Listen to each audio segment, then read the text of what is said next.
I woke up Tuesday morning to a bunch of emails about the Han Solo movie getting a title. I didn't click through to any of them. I just hit the snooze button and rolled over and went back to sleep. Eventually I found out what the title was but couldn't muster up enough enthusiasm in any direction to even tweet about it. It was just the latest in a long sequence of events that has made something very clear to me. It's about time I broke up with Star Wars. I had another similar incident last week with the trailer for The Last Jedi hit. I don't know what I expected to feel as I watched the trailer for The Last Jedi on my phone while standing in a mall parking lot in Hilo, Hawaii on the last day of my vacation, but what came surprised me.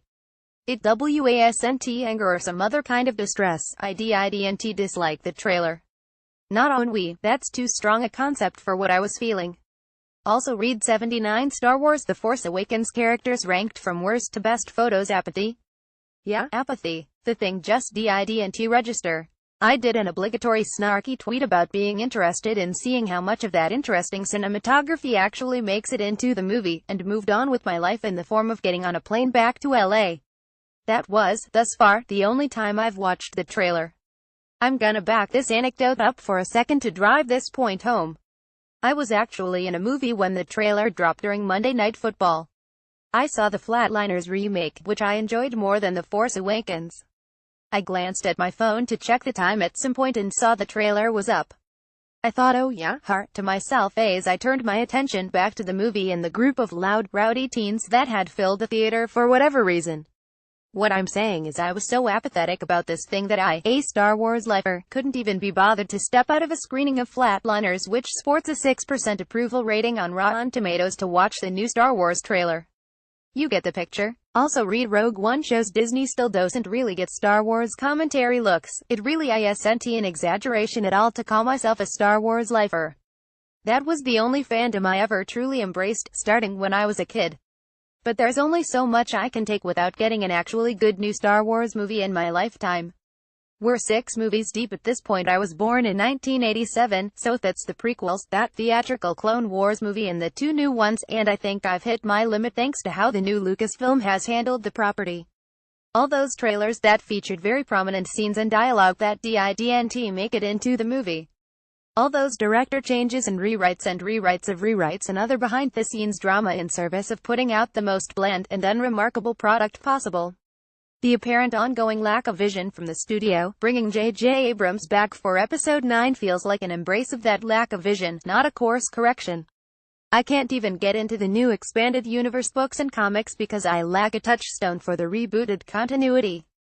The Force Awakens was absolutely disastrous in that regard, doing so little to connect the dots between the old movies and new. I get all these new book and read 30 pages before giving up. Maybe EA's big-budget story-focused video game could have helped in that regard, but that's apparently been shelved with the studio making it shelved. Also read the best books from the defunct Star Wars Expanded Universe photos. So, look, Star Wars, we had a good run, but it's over. We can still be friends. I'm still gonna see your movies because I'll still have to do hot takes like this one for work, but I gotta move on. Yeah, we'll be fine. You've got millions of other people happy to continue keeping you warm at night. You won't even notice I'm gone. But for the sake of my own sanity I had to make it official. You're bad for me, Star Wars, so it's time for us to go our separate ways.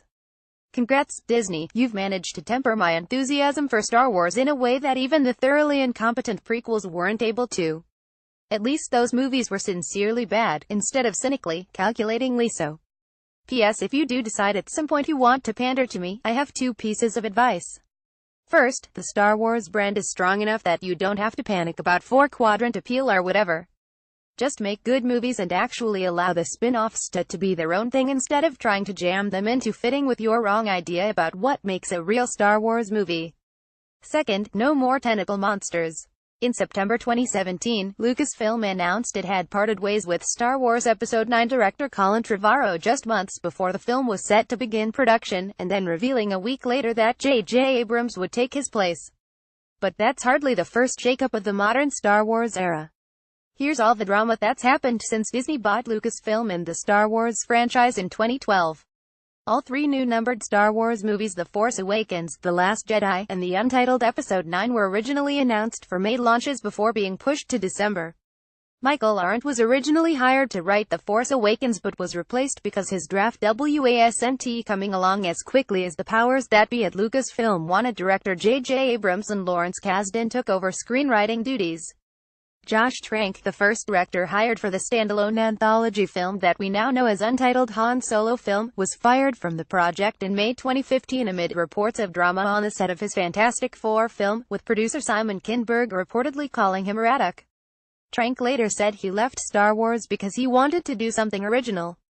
Colin Trevorrow landed the Episode 9 directing gig in 2015, and wrote the first script with his writing partner Derek Connolly. But Lucasfilm ultimately nixed their screenplay, and in August, Jack Thorne was reported to have taken over those duties. Lucasfilm still hasn't made any official announcement about Thorne. Phil Lord and Chris Miller were hired to direct Han Solo from Lawrence Kasdan's script, and made it through most of production before being fired in June 2017. Reports credited a conflict with Lucasfilm over their filmmaking style.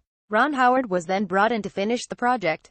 Michael K. Williams landed a supporting role in the Han Solo movie, but after Ron Howard replaced Lord and Miller, the amount of additional shooting was apparently extensive enough that Williams no longer had time for the film. His character ended up being cut from the film completely. Trevorrow was replaced on Episode 9 by The Force Awakens director J.J. Abrams, who Disney also announced would write the screenplay with Argo and Batman v Superman scribe Chris Terrio. In September 2017, Lucasfilm announced it had parted ways with Star Wars Episode 9 director Colin Trevorrow just months before the film was set to begin production, and then revealing a week later that J.J. Abrams would take his place. But that's hardly the first shakeup of the modern Star Wars era. Here's all the drama that's happened since Disney bought Lucasfilm and the Star Wars franchise in 2012.